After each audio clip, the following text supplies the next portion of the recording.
Hello everyone, never thought I would do this, but I need to talk. I need someone to know what I know, even if they won't believe me. I'm a normal guy, just like everyone else. My life is very ordinary. Work, then home, maybe a bit too much solitude. The only thing that gives me a sense of comfort or escape from this monotony is the sky. Ever since I was a child, I've loved looking at the stars. It's a strange feeling, looking at things millions of light years away, things our ancestors saw, and perhaps generations long after us will see. It makes you feel incredibly small, but also part of something immensely larger. About a year ago, I decided to take this interest to another level. I saved up and bought a telescope. Not exactly professional grade, but a decent one. It magnifies the view and lets me see more details on the moon, nearby planets, and sometimes distant star clusters or faint nebulae if the sky is clear. Most nights I go up to our building's rooftop, as far away from the street noise and city lights as I can manage. I sit there for hours in the quiet of the night, the sound of the cool breeze just focused on the telescope's eyepiece. The whole world disappears, leaving only me and the tiny point of light I'm observing. Many nights passed in the same routine. I'd align the telescope to a specific region of the sky and just contemplate. Sometimes I'd look at Jupiter and its faint rings, other times at Mars with its distinct red hue, and often I'd just get lost in the endless sea of stars. I used to feel a strange peace, a peace I couldn't find anywhere else. Until one night, about 2 months ago. That night changed everything. I was on the rooftop, as usual. The weather was nice, the sky relatively clear. I had an eyepiece attached that gave me a slightly wider field of view. Wanted to scan an area dense with stars. As I slowly moved the telescope, I noticed something odd, a point of light, like an ordinary star, but it wasn't stationary. At first I thought maybe my hand had shaken, or perhaps it was a very distant aircraft. I focused harder. No, not an airplane. Airplanes follow straight or gently curved paths, and they have blinking lights. This was a steady point of light, just like a star, but it was moving, and it wasn't moving like the satellites we sometimes see crossing the sky at a constant speed in a straight line. No, this thing was moving in a way that was impossible. It was making sharp, acute angles, stopping abruptly, then shooting off in another direction at high speed, only to slow down again and trace something like a strange geometric shape. Initially, I thought I might be hallucinating. Maybe my eyes were strained from focusing too long. I pulled my eye away from the eyepiece, looked up at the sky directly. Of course, I saw nothing but the familiar fixed stars. I returned to the telescope, aimed it at the same region. There it was, there, still moving in that same crazy manner. My heart started beating faster. What was this? A spy satellite? But what kind of satellite performs these kinds of aerobatics? A drone? What drone could reach that altitude and appear like a star? My mind raced, searching for any logical explanation, anything to hold on to. I found nothing. I kept tracking it with my eye and the telescope for about an hour. It was tracing bizarre shapes in a small patch of the sky, complex patterns like intersecting lines, curves, and sharp angles. Then suddenly it would vanish or move so fast I'd lose it. I came down from the rooftop feeling a mixture of shock, anxiety, and intense curiosity. I didn't know what I had just seen. I spent the whole night thinking. Could it be a rare optical phenomenon? A specific light reflection? A problem with the telescope itself? But the telescope worked perfectly fine with all the other stars and planets. And this phenomenon was very specific, localized to that single point. The next day, I went up to the rooftop a bit earlier, before the time I'd seen the phenomenon. I was tense, expectant.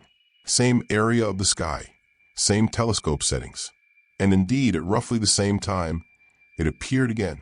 The same point of light, the same impossible movements. This time I was more focused. I tried to follow its path meticulously. It was tracing the exact same shapes I had seen the night before. Not similar shapes. No, precisely the same ones. The same angles, the same pauses, the same speeds. This is where it went beyond coincidence or natural phenomena, or even a conventional satellite. Something tracing the same complex pattern every night, in the same spot, at the same time. This wasn't natural. This was intentional. A faint sense of dread started creeping into me. The idea of aliens or UFOs had always been just science fiction in movies to me. I never seriously considered it. But what I was seeing had no earthly explanation I could logically arrive at. If it wasn't aliens in a craft, then what? The third night, I went up armed with a notebook and pen. I started observing the point as it moved, trying my best to sketch the path it was taking. It was incredibly difficult. The movement was fast, the shapes complex, and my hand wasn't steady enough. But I was determined. I drew jagged lines, dots, angles, trying to capture any part of this pattern. Every night, I went up and drew. Every night, the same movements repeated with the same meticulous precision. I began comparing the drawings from different nights. The same sequence, the same strange geometric figures. It wasn't just movement anymore. It felt more like a message being written across the sky. But a message from whom? And why? And what did it mean? The first week passed like this. I became obsessed. My work started to suffer. My sleep dwindled. During the day, I'd think about what I saw at night. And at night, I was perched on the rooftop, fixated on that moving point of light. I started feeling utterly alone in the world, holding a secret nobody knew, and nobody would likely believe if I told. I considered telling a friend once. We were sitting at a cafe, and I was very hesitant. Finally, I vaguely hinted that I was seeing strange things in the sky with my telescope.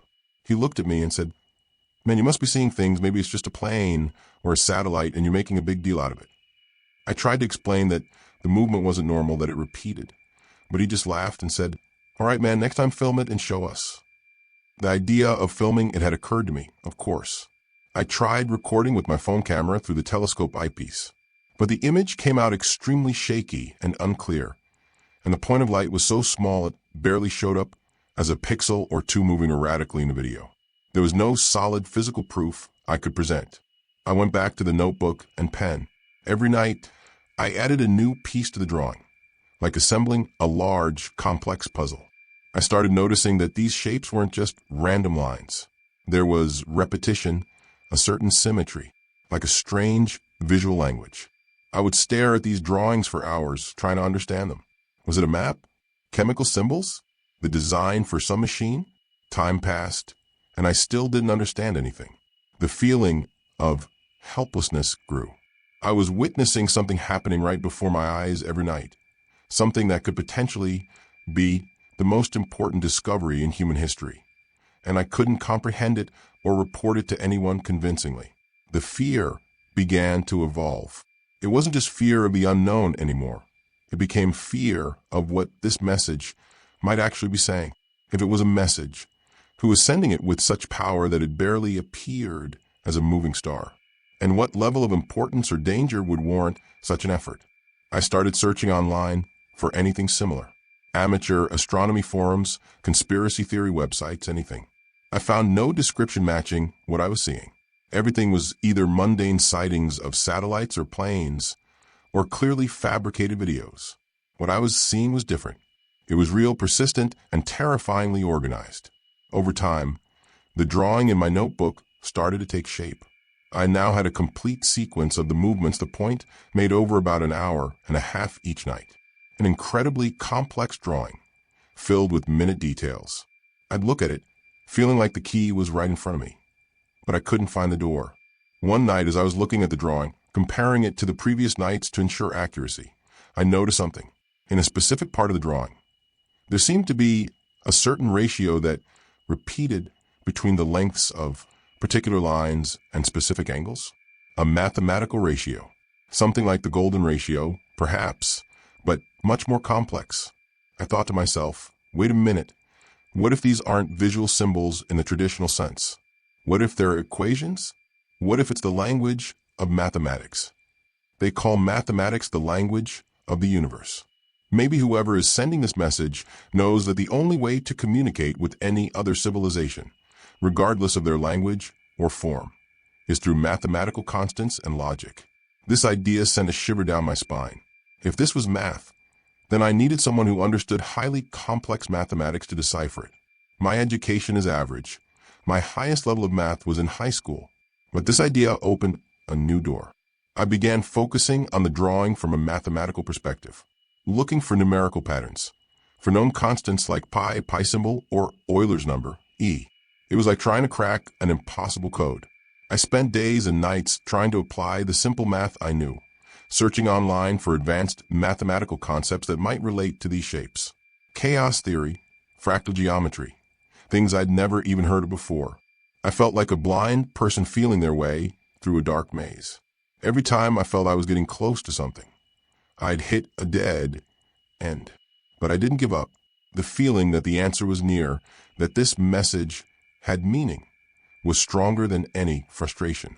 To avoid suspicion or questions about the source of these shapes, I started using a tactic. I joined specialized math forums online, presenting small fragments of the drawing as abstract mathematical problems or geometric puzzles I was trying to solve as a hobby. I framed them in a context completely removed from astronomy or anything unusual. The reactions were mixed. Many people said they were just meaningless scribbles with no clear mathematical significance. Others tried to find patterns but arrived at illogical conclusions. However, small minority, likely academics or people deeply versed in pure mathematics, were intrigued by the complexity and symmetry in these shapes. They began discussing hypotheses, talking about the possibility that they represented a specific type of complex mathematical function or an unconventional mathematical system. I followed these discussions eagerly, gathering any information, any thread that might lead me somewhere. I started understanding new terminology, learning about branches of mathematics I didn't know existed, and I began applying these ideas to the complete drawing I possessed. Slowly, gradually, the picture began to clear. It wasn't just a single equation. It was a series of interconnected mathematical equations and concepts, layered on top of each other. Each part of the drawing represented a variable, a constant, or a specific calculation.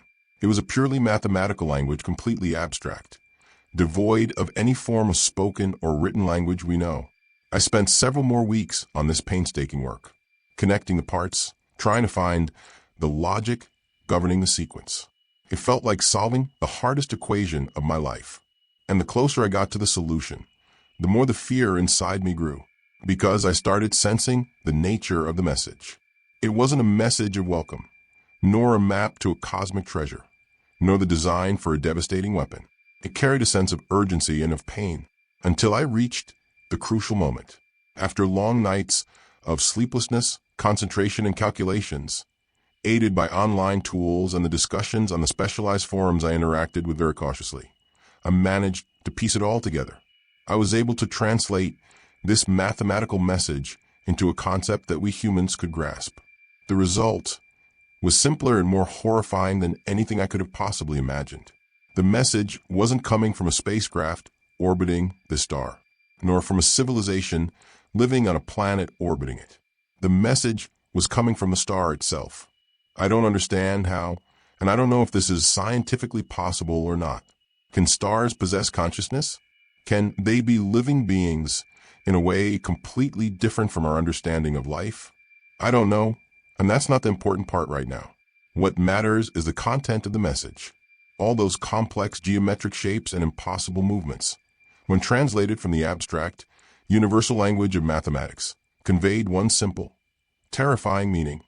A meaning understandable to any living being anywhere in the universe that might have reached a certain level of understanding of the fundamental laws of physics and mathematics. The equations described a specific physical state, a state of rapid, unexpected internal collapse, a state of imminent stellar death. And the final message, the culmination of all these movements, was the mathematical equivalent of a simple phrase composed of two core concepts: help request, imminent end/death, or simply, in human terms, help us, we are dying. I sat there staring at the notebook, at the final equation, frozen in place, unable to move, unable to think. The coldness I felt in that moment wasn't from the rooftop air. It came from the depths of the cosmos itself. A dying star, a conscious star, or at least one capable of communication somehow, sending a distress call across the vast expanse of space. A plea written in the language of mathematics, so that anyone might understand it. And that someone was me, an ordinary young man sitting on a rooftop in a distant country, with a modest telescope. I was the one who cracked the code. I was the one who heard the scream. A scream that had been traveling for how many light years to reach here? Tens? Hundreds? Thousands? Millions? Where exactly is this star? Is it even still there? Or is this just an echo of a voice that died long, long ago? And what could I possibly do? Who am I to help a dying star? What help could I offer? Even if I knew its exact location, even if I notified every space agency in the world, what would they do? Send a spaceship that would take millions of years to arrive? And if it arrived, what could it possibly do? The sense of absolute helplessness was crushing. The feeling of cosmic loneliness became deeper, more terrifying. We aren't just small in this universe. We are also frighteningly powerless. We hear the cries for help from our cosmic neighbors, and we can do absolutely nothing. That night, after deciphering the code, I went back up to the rooftop. I pointed the telescope at the same spot. The point of light was still there, still tracing the same complex geometric shapes in the cold silence of space, still sending the same desperate message. Help us. We are dying. This time, I wasn't looking at it with curiosity or fear of the unknown. I was looking at it with profound sadness and a terrible sense of guilt. I knew, I understood, and I could do nothing.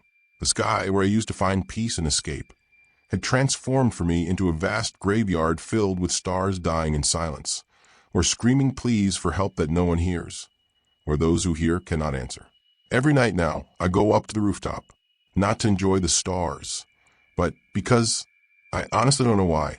Maybe to bear witness. Maybe so that this scream doesn't just echo into the void completely alone. I sit and watch this point as it draws its message of death, knowing that a real star, a massive entity perhaps the size of our sun or larger, is collapsing and crying for help somewhere far away in the darkness. The biggest problem is that a realization like this changes everything. How can I go back to living my ordinary life knowing what I know? How can I care about trivial problems of work, money, and relationships when I know that beings the size of stars are pleading for help in the universe around us? I still go up to the rooftop every night, and the point of light still traces the same pattern, the same equation, the same scream. Help us. We are dying. And I don't know what to do. And I don't know if there's anyone else, anywhere else in this universe, seeing the same message and feeling the same helplessness that I feel right now. Just the thought that this message might be traced across the skies of other planets, before the eyes of other beings, each one standing alone, as helpless as I am. That thought makes me want to scream, but I hold it in, and I just keep watching in silence. Maybe that's all I can do.